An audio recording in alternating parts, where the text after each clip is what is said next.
Olá, tudo bem?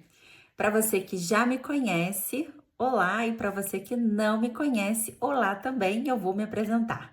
Eu sou Fernanda Amorim Braga, nutricionista, doutora, professora adjunta da UFRJ e coordenadora desse núcleo que eu tanto amo, o NESAM, Núcleo de Estudos sobre Amamentação.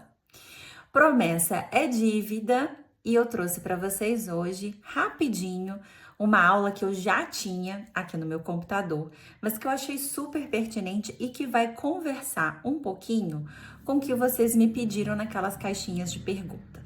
Eu prometo que aos pouquinhos, tanto eu quanto as alunas, a gente vai dando conta, né, do que vocês sugeriram. Foram sugestões maravilhosas, mas a gente não consegue ainda colocar todas elas em práticas. Então, pensei e resolvi trazer uma aula um pouco mais introdutória. Ela é uma aula bem geral, mas muito importante. Se você já trabalha com esse tema ou se você está começando a estudar sobre amamentação agora, quer dar uma atualizada, quer saber um pouquinho mais, quer ter um pouco mais de ferramenta para trabalhar dentro da sua prática, eu acho que essa aula vai conversar bem com você. Então, o título é Aleitamento materno, fonte de saúde integral, como vocês estão vendo aí no slide. Então, me acompanhem para a gente conversar um pouquinho sobre a importância da amamentação. Mas antes de começarmos, eu acho importante declarar aqui a ausência de conflitos de interesse na minha fala, seja ele ético, econômico, acadêmico, profissional. Essa fala aqui, ela é livre de conflitos de interesse. E nesse slide você consegue ver algumas das referências que eu utilizei para montar essa aula e algumas das referências que eu utilizo bastante no meu estudo e no uso dos materiais. Agora, a gente vai começar a falar sobre um panorama um pouco epidemiológico sobre a amamentação. Acho que você talvez já conheça o Estudo Nacional sobre Alimentação e Nutrição Infantil, o ENANI, que é um estudo coordenado pela UFRJ, pelo grupo do professor Gilberto Kac, e que em 2019 lançou alguns dados falando sobre a alimentação nesse período, que incluía dados de amamentação, de aleitamento materno. Aqui, o intuito não é a gente fazer um aprofundamento no dado epidemiológico, mas eu quero que você entenda que nos últimos 30 anos, o Brasil avançou imensamente nesse contexto. Isso é um ponto muito positivo para a gente, né? Seja ele tanto do lado epidemiológico, como também do lado das políticas públicas. O Brasil, ele é reconhecido mundialmente pelas suas políticas de proteção, promoção e apoio ao aleitamento materno. Nós saímos de quase 3%, né, de um indicador de uma prevalência, de 2,9% para amamentação exclusiva lá na década de 80, em 1986, e chegamos em 2019 com um dado de 45,7%. Esses dados do ENANI foram reforçados pelo Ministério da Saúde, né? Então, o que isso está mostrando para a gente? Bom, primeiro que a gente avançou muito, isso é muito positivo, é muito importante. Segundo, que esse avanço, ele está diretamente relacionado às práticas, né? Relacionadas às políticas de proteção, promoção e apoio, principalmente aquelas iniciativas na atenção primária, né, principalmente no pré-natal, né, entre muitas outras, iniciativa Hospital Amigo da Criança, Banco de Leite Humano, Unidade Básica, né, Amiga da Amamentação. A gente poderia e pode, talvez no futuro, fazer uma aula só sobre isso. Mas aqui, apesar da gente ter avançado de forma expressiva, né? Mas a gente ainda está abaixo do que a gente gostaria. E por isso, eu falo sempre que eu conto com a sua ajuda, profissional da área da saúde ou cidadão brasileiro, porque proteger a amamentação, promover a amamentação e apoiar a amamentação é um dever que é meu e que é um dever que é seu também. Então, a gente saiu de 2,9% e caminhou para quase 50%, mas a gente ainda está abaixo da meta global que foi prevista, né, para o ano de 2030, que deveria ser em torno dos 70%. Mas a gente vai chegar lá, a gente vai caminhar e para isso é necessário informação. Então, o profissional, ele precisa se sentir seguro e capacitado, né, para gerir essas informações e apoiar a mulher e a família, né, dentro de toda a rede, de todo o circuito por onde ela passa.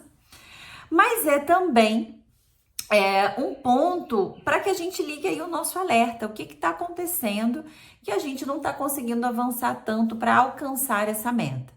Então, no próximo slide a gente vai ver um pouquinho disso, mas eu conto desde já com a sua ajuda. O que a gente vê? Que para que se tenha um indicador adequado, um índice, né, de prevalência adequado, a gente precisa apoiar, proteger e promover, como vocês estão vendo aí no slide, né? Eu tô olhando para cá, para a câmera, mas o meu slide está aqui. Então, hora eu vou olhar para cá, hora eu vou olhar para cá.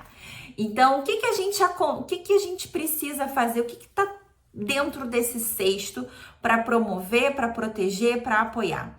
Bom, a gente tem inúmeras ações. A gente tem a Semana Mundial do Aleitamento Materno, que já está chegando aí em agosto, as campanhas nacionais, os guias alimentares, como esse que está aqui na imagem para você, que é o guia para crianças brasileiras menores de 2 anos. Um parênteses aqui muito importante. Se você nunca leu o guia, você precisa ler. Ah, mas eu não trabalho com isso, eu não trabalho com criança, eu não sou profissional da saúde. Mas você é cidadão brasileiro, você tem contato com a criança de alguma forma. Você é professor? Então esse guia é para você. Você é tia? Esse guia é para você. Você é Dinda? Esse guia é para você. Você vai ser mãe? Esse guia também é para você. Ou seja, esse guia é para toda a população que tem contato com crianças menores de 2 anos. E é um material riquíssimo, com uma linguagem super acessível e que não é técnica. Então, ela vai trazer ali a importância da amamentação de forma exclusiva nos 6 primeiros meses de idade. E aí é sempre importante a gente frisar que quando eu falo, quando você escuta qualquer pessoa falando sobre aleitamento materno exclusivo, estamos falando de somente e unicamente leite materno. Então, pode entrar água? Não. Pode entrar chazinho? Não. Pode entrar suco? Não. Não tem necessidade, e a gente vai entender um pouquinho disso. Não tem necessidade de entrarmos com nada que não seja o leite materno, porque ele vai suprir todas as necessidades do lactente nesse período. Com 6 meses, a criança entra num outro estágio de desenvolvimento, de crescimento, seus estoques corporais para alguns nutrientes-chave vão ficar reduzidos e o leite materno, que continua riquíssimo e importantíssimo, não vai agora suprir 100% das suas necessidades nutricionais. Então, aos 6 meses, para a grande maioria das crianças, se não quase todas, a gente vai indicar, né, a entrada da alimentação saudável, que nós chamamos teórica, na teoria, nós chamamos na prática de alimentação complementar. Tudo isso é muito bem trabalhado nesse material do guia, tá? Então, ele tem a versão completa e tem a versão resumida. Eu, de novo, super recomendo que você leia. Você vai estar acrescentando muito conhecimento para você. Dentro desse caldeirão que eu botei aí, o que a gente tem? Promoção, proteção e apoio. Então, a promoção tá vindo com as campanhas, com os guias, com os materiais. Temos o apoio, por exemplo, nas unidades de saúde, nas maternidades. Um exemplo claro para a gente é a iniciativa Hospital Amigo da Criança, que tem aí 10 passos a serem seguidos, como, por exemplo, promover o alojamento conjunto, promover o contato pele a pele, e tantos outros passos importantes para que essa mãe, né, tenha a amamentação favorecida. E a proteção, né, vindo aí com uma regulamentação, com uma legislação, como por exemplo a NBK. Mas então, será que amamentar é importante? Para pensar aí. Já sabe a resposta, né? Amamentar e ser amamentado é muito importante. Quando a gente tem o aleitamento materno, a gente está vendo benefícios para todos os lados. É bom para quem amamenta, é bom para quem é amamentado e é bom para toda a sociedade que está em torno. Então é isso que eu quero conversar com vocês a partir de agora nesses slides um pouquinho. Então, quando a gente fala de amamentação, eu estou vendo benefícios para a saúde da mulher, para a saúde da criança e para a sociedade e planeta. Então, para as crianças, a gente acaba falando muito, tem uma quantidade de estudos enorme. Se vocês jogarem nos sites, né, de busca de dados, vocês vão ver. Para a saúde da mulher, a gente fala, mas deveríamos falar muito mais, né? Então, a gente devia falar muito mais sobre isso. E a sociedade e o planeta, de uns anos para cá, a gente também tem reforçado bastante esses benefícios. Aqui no slide, a gente está mostrando só. Eu coloquei, ainda são gráficos vindos do Enane, né? Para mostrar para vocês um pouco dessa evolução da prevalência. Então, nós tínhamos lá aqueles quase 3% e fomos caminhando aí, ó, para quase 50%, né? Então, a gente percebe que a meta ainda está abaixo, mas que a gente vem caminhando de forma significativa. Bom, e qual é o custo, então, para uma mulher que não amamenta, né? O custo de não amamentar para a saúde dela, que ela poderia estar tendo um recurso extremamente importante para a sua saúde, e quando ela não amamenta, engravidou, não amamentou, o que acontece? O que ela está perdendo com isso?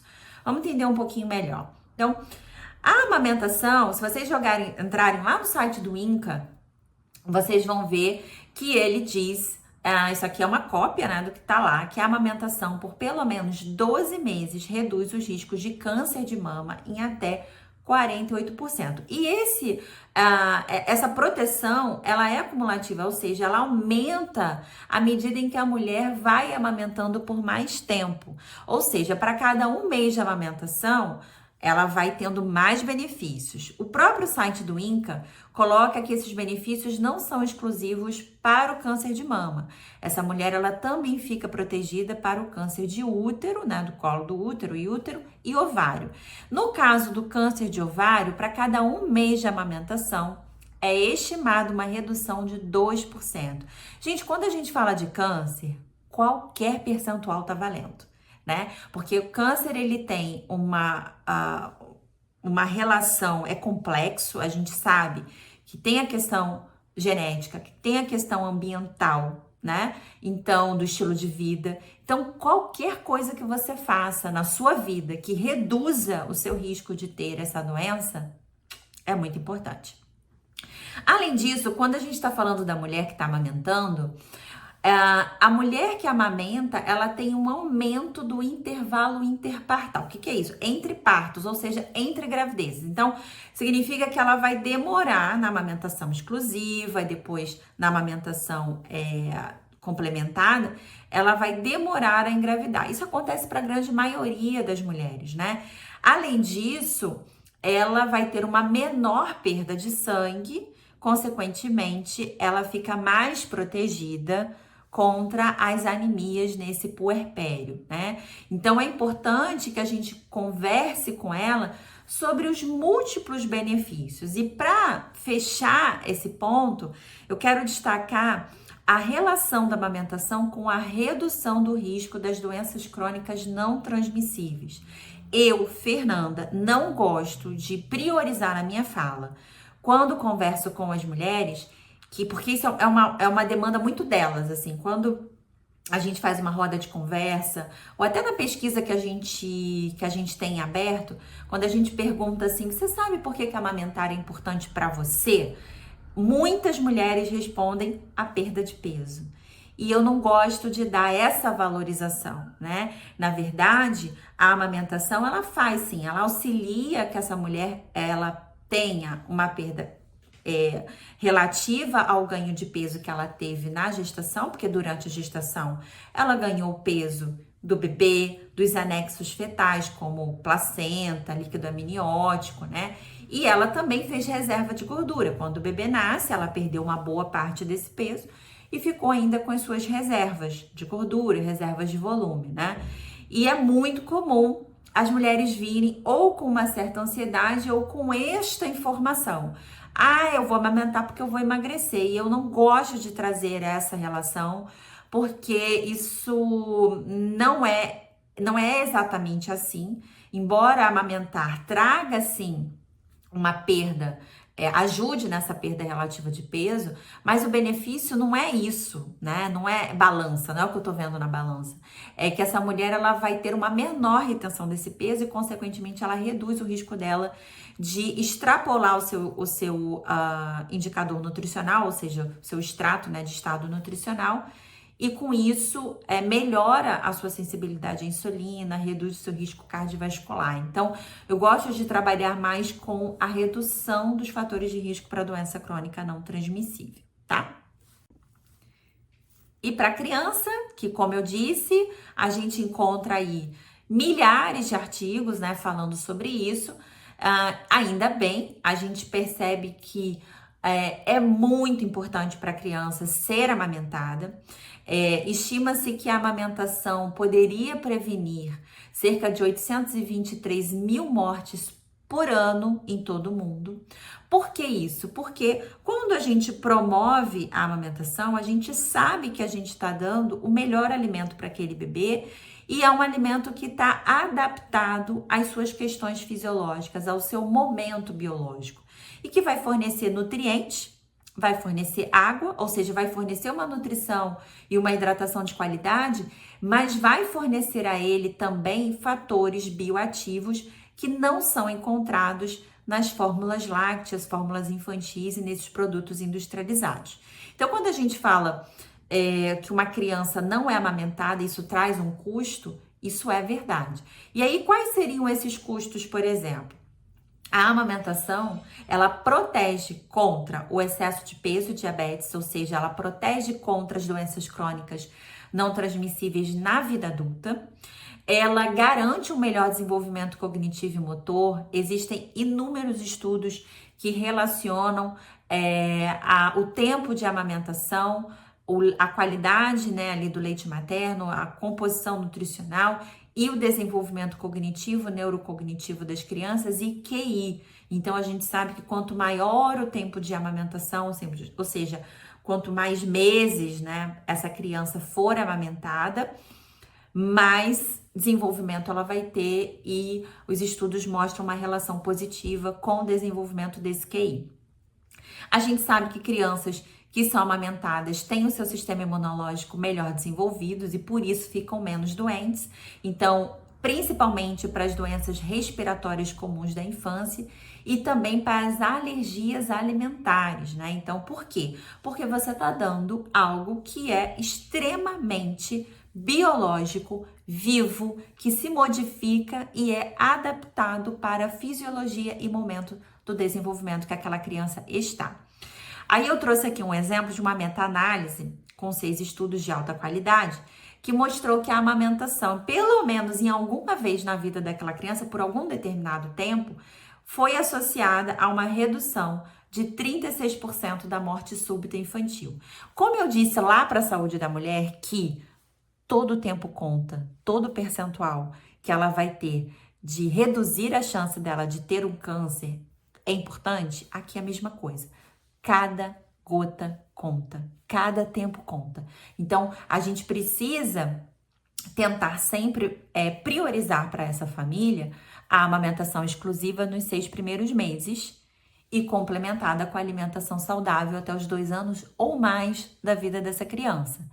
Mas todo o tempo que essa mulher conseguir amamentar, mesmo que seja por um intervalo menor do que o que a gente recomenda pelo Ministério da Saúde, é válido, é importante, tá?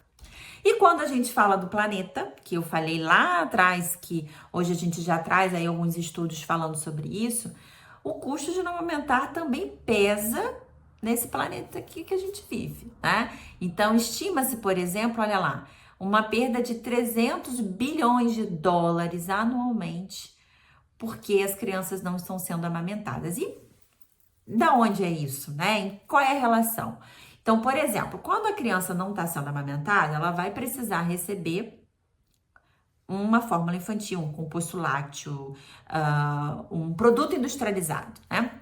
Então, as fórmulas infantis, que são na ausência do leite materno, é aquela que a gente vai acabar indicando, ela tem a lata, ela teve a água para fazer aquele produto, ela precisou ser deslocada da sua fábrica para um distribuidor, do distribuidor para a farmácia ou mercado que você vai comprar, ou então se você comprou pela internet, mas chegou até a sua casa, então houve uma cadeia logística de transporte que há um custo para isso. E na sua casa você vai precisar gastar água, não só para o preparo, mas também para esterilizar aquele material depois. Então, para você administrar essa fórmula também, você vai usar um produto à base de plástico, silicone e etc. Então, você está tendo aí os custos adicionais e produtos adicionais que você não teria com a amamentação. Então, estima-se, por exemplo, um dado de 2019, que esse uso de fórmulas infantis não justificado, né, é crescente em todo o mundo, né? Foi um custo de quase 71 bilhões de dólares só em 2019. Para cada 1 quilo de fórmula infantil a ser produzido, há um gasto de 4.000 litros de água potável dentro desse processo. Além disso, todo esse processo mecânico industrial para a produção da fórmula gera uma alta produção de carbono. Ainda os custos com a não reciclagem e a questão aí toda desse consumo de combustível e etc. Então, há uma perda lá do desenvolvimento da criança, uma perda lá da saúde daquela mulher e também uma perda econômica e ambiental nesse sentido, né? Aí aqui nessa imagem dá para vocês entenderem que, por exemplo, para cada 1 milhão de bebês, né, por exemplo, ao ano, são 150 milhões de latas, né? Em 6 meses, um bebê só em uso de fórmula infantil poderia usar aquele custo de energia para 25.500 cargas de celular, por exemplo. E para cada uma lata de fórmula infantil, tem uns sites hoje que você consegue calcular o custo, né, da sua pegada de carbono, seria o equivalente a andar com o seu carro 1.0 a 44 quilômetros, né, no custo aí do CO2. Então, são questões aí para a gente poder pensar e relacionar essa amamentação, então, com uma questão mais ambiental, econômico e de desenvolvimento. E aí, para finalizar, coloquei aqui um pouquinho o que tem nesse líquido tão precioso que Fernanda fala tanto, que a outra professora que eu conheço fala tanto, que a enfermeira que eu conheço fala tanto, que o Instagram que eu sigo fala tanto, que tanto esse povo fala desse líquido, o que tem nesse leite materno que é tão importante e que faz dele tão especial.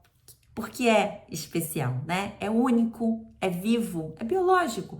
Não se compara, é uma composição, por mais que haja uma composição similar entre todas as mulheres ali, mas há particularidades em que eu, Fernanda, passei exclusivamente para o meu filho e que a outra mulher vai passar exclusivamente para o filho dela. Então, eu quis botar esse slide aqui para dar aquele gostinho de que assim, o que tem ali e por que eu vou defender tanto, né? Essa amamentação. Já sei que é bom para a mulher que amamenta, já sei que é bom para a criança. Eu vi que a gente precisa avançar nas políticas de promoção, proteção e apoio. Eu tô vendo eu tô imaginando onde eu posso atuar, mas como é que eu explico o que tem dentro desse líquido, né?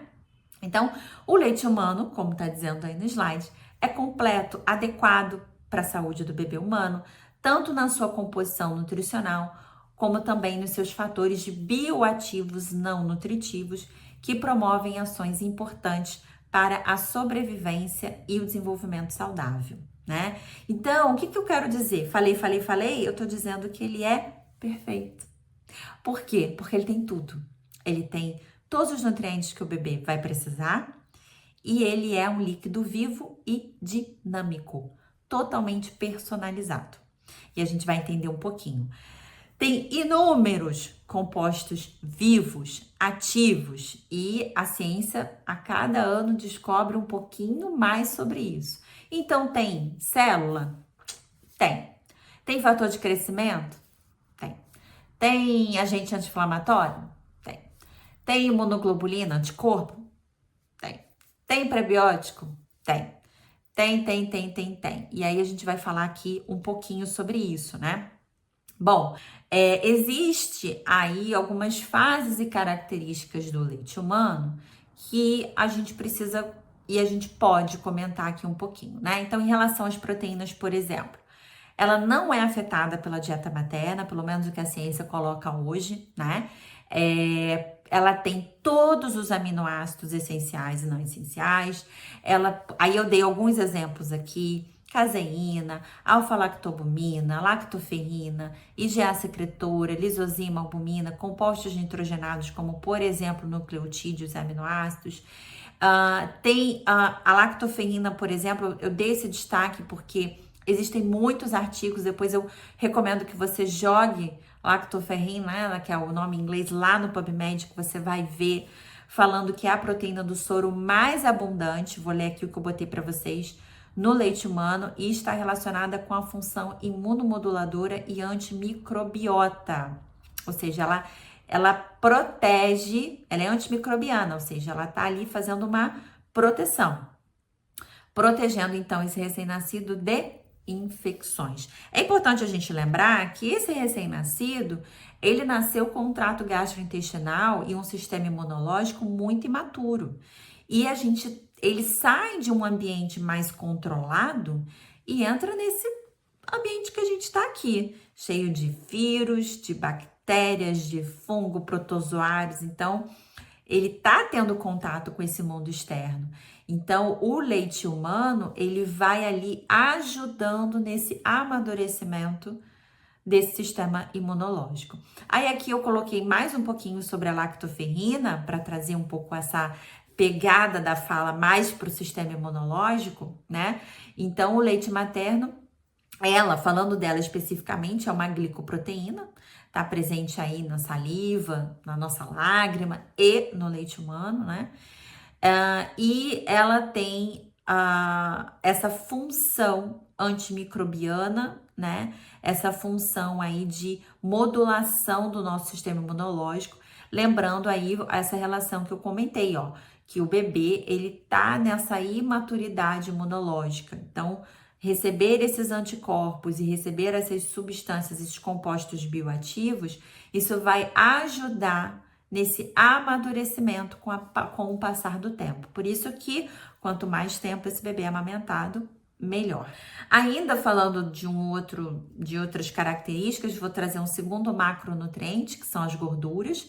Normalmente, elas são, sim, variáveis de acordo com a dieta materna. Então, principalmente quando a gente fala de ácidos graxos de cadeia longa, principalmente quando a gente fala de ômega 3 e principalmente quando eu falo de DHA, que é um ácido graxo fundamental para o desenvolvimento neurológico do ser humano, neurológico da criança. Então, o DHA, ele vai ser muito utilizado na infância para a neuroplasticidade, para o neurodesenvolvimento desse bebê. Então, a dieta materna tem que conter esses ácidos graxos poliinsaturados de cadeia longa, tem que conter ômega 3, tem que conter DHA, né? Então, quando a gente percebe que a mulher ela não tem uma alimentação propícia a isso, a gente pode pensar, por exemplo, numa suplementação. E hoje o mercado tá aí com muitas possibilidades, né? Então, é importante a gente ficar atento a isso. E a gordura também é influenciada a gordura do leite materno também é influenciado pela composição dessa dieta em relação à quantidade de proteínas que essa mulher ingere. Então, por isso que uma alimentação saudável, adequada, durante a amamentação é tão importante. O leite materno sempre vai ser um leite de qualidade, mas a gente pode deixar esse leite melhor ainda. Em relação aos carboidratos, que é o que eu coloco aqui, A lactose é o principal carboidrato, lembrar que leite tem lactose.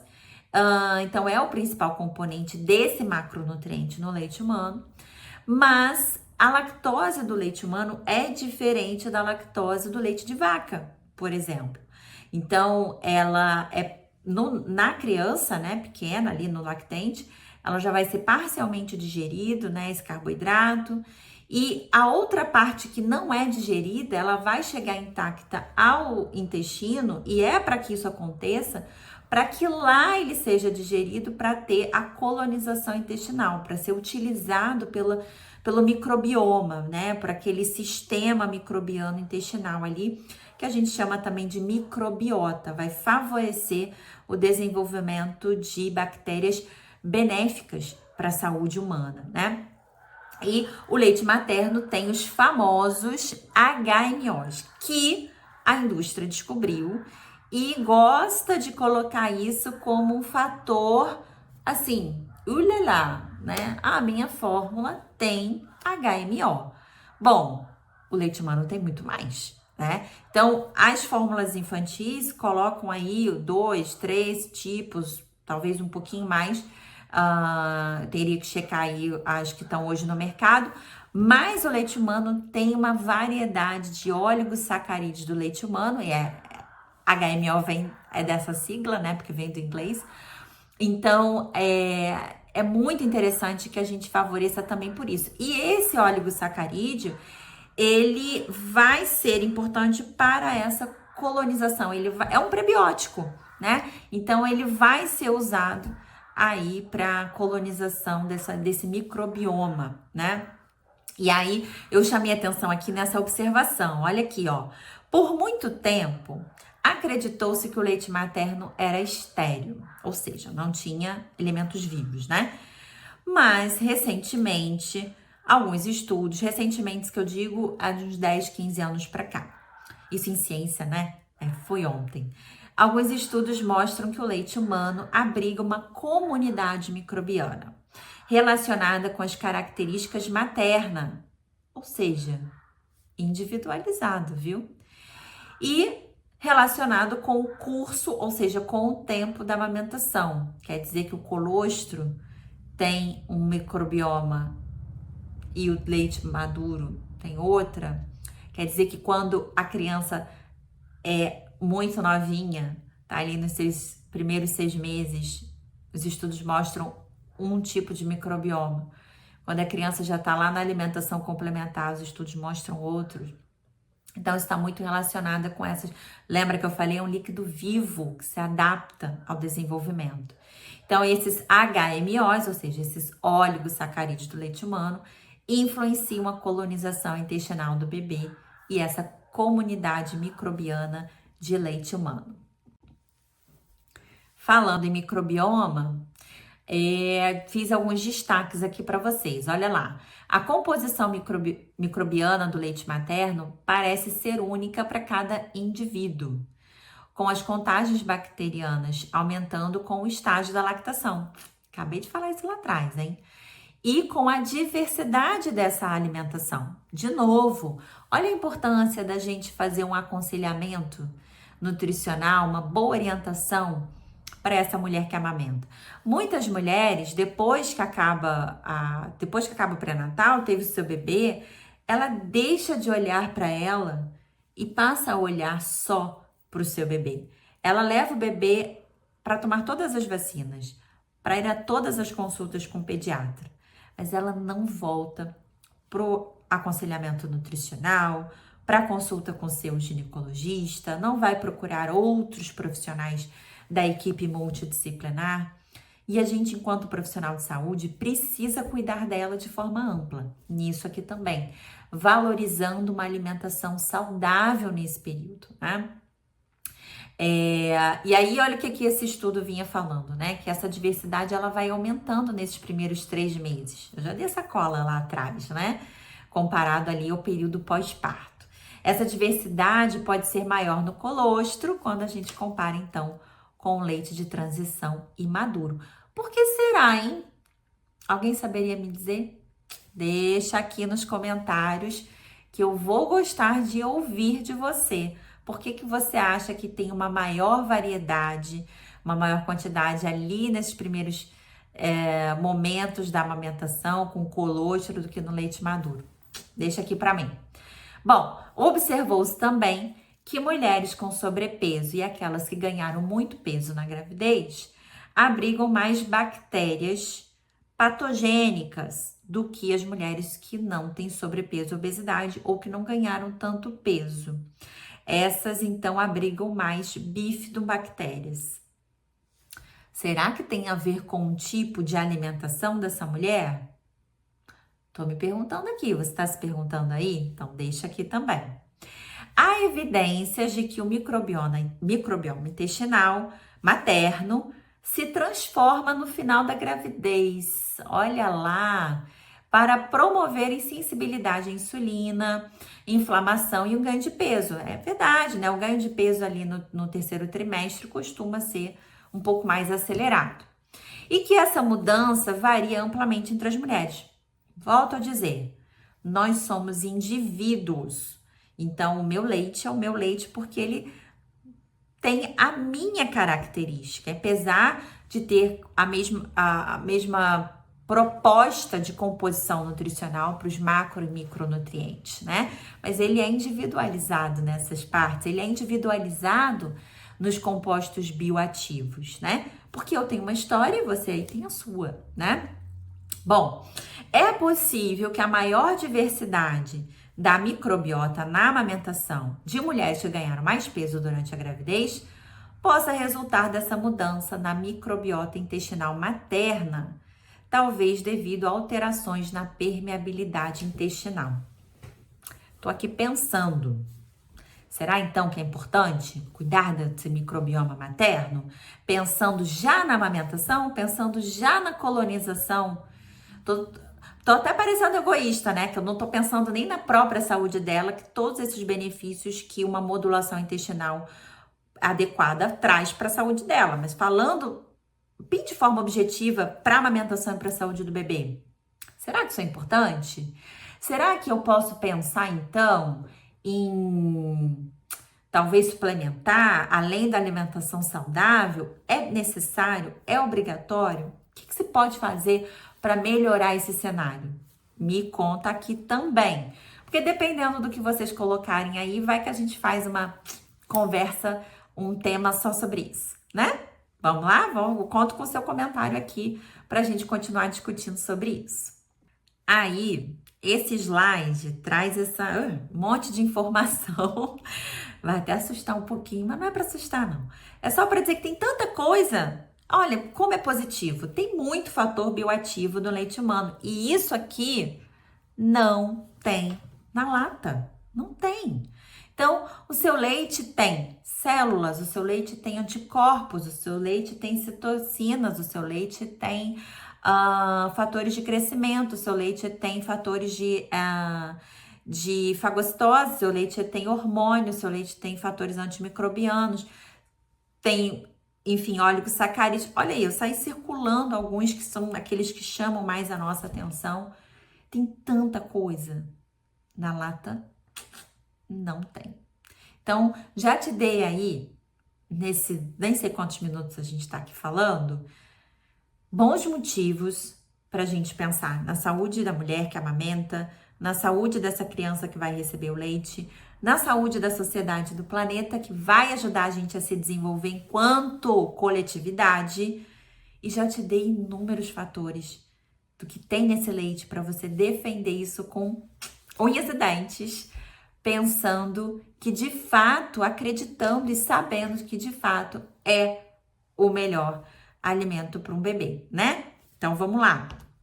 Pra gente quase finalizar, acho que eu tô finalizando, eu destaquei os fatores de crescimento neural, NGF, e a adiponectina, né? Porque tem uns artigos bem recentes que tratam da composição do leite materno e esses fatores. No caso do NGF, está relacionado com plasticidade neurológica na infância. Lembra que eu falei lá atrás que tinha uma relação com o QI? Talvez essa seja uma das explicações. Além disso, A adiponectina, que é um hormônio relacionado com o controle do metabolismo e com a supressão, ou seja, né, com redução do processo inflamatório. Estudos mostram que a adiponectina do leite materno atravessa a barreira intestinal. Então, ela chega intacta no sangue desse lactente, pronta para ser usada. E por isso é uma das explicações, né, que a amamentação protegeria ou protege a criança contra a obesidade na infância, né? Então, tem uns estudos que falam dessa relação da adiponectina com IMC infantil e amamentação. Então, gostou desse assunto? Quer entender mais? Já sabe aí para onde começar a procurar para você ter mais embasamento teórico, né? Mais embasamento científico sobre esse tema. Vou deixar aqui para você como indicação. Estamos em 2024. Esse vídeo está sendo feito em 2024. Eu falei que eu já tinha essa aula, mas eu dei uma leve adaptada nela, porque ainda bem, quando a gente fala de amamentação, a gente tem sempre estudos novos saindo. Então, essa aula, se eu não me engano, eu tinha feito para 2021. Então, ela já tinha coisa para eu atualizar aqui, né, em 3 anos. Então, eu tô deixando o tema da SMAN desse ano, a Semana Mundial de Aleitamento Materno, que é a amamentação. Apoie em todas as situações. Eu tô usando uma situação a qual eu tenho acesso, sou professora, tô dentro da universidade. Uma das formas, acho que vocês, quem já me conhece, percebe pelo meu jeito de falar, o quanto me alegra, né, estudar, montar uma aula, fazer essa troca com vocês, dar aula, ser professora é o meu propósito de vida, né? Então, eu brinco com as minhas alunas, não posso ser mais trabalho, né? Porque a gente faz com felicidade. Então, eu tô usando o que eu tenho de ferramenta. O que é isso? Tô formando outros profissionais, tô aqui com você, né, num canal do YouTube, numa rede social. Tô aproveitando a oportunidade que eu tenho para promover a amamentação. E você? Que oportunidade você tem? Quando que você pode promover a amamentação? Você já parou para pensar nisso? Eu adoraria saber e adoraria receber esse seu feedback. Deixa aqui para mim também.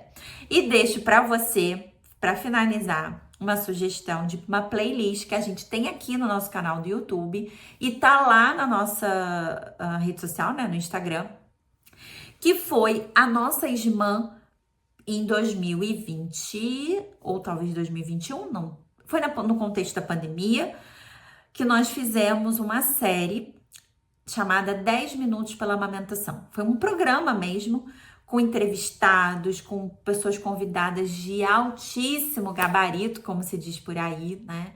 Pessoas extremamente competentes, relevantes dentro da área. E dividimos a série em vídeos de até 10 minutos, ou um pouquinho mais de 10 minutos, basicamente, para que você pudesse ouvir rápido temas sobre amamentação. Lá você vai encontrar mitos e verdades, como a universidade auxilia na promoção da amamentação,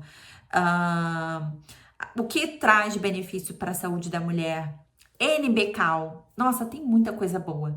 Visite a nossa playlist e nos ajude fortalecendo essa rede. Quando eu digo que apoie em todas as situações, eu tô fazendo a minha parte, eu quero ver você fazendo a sua.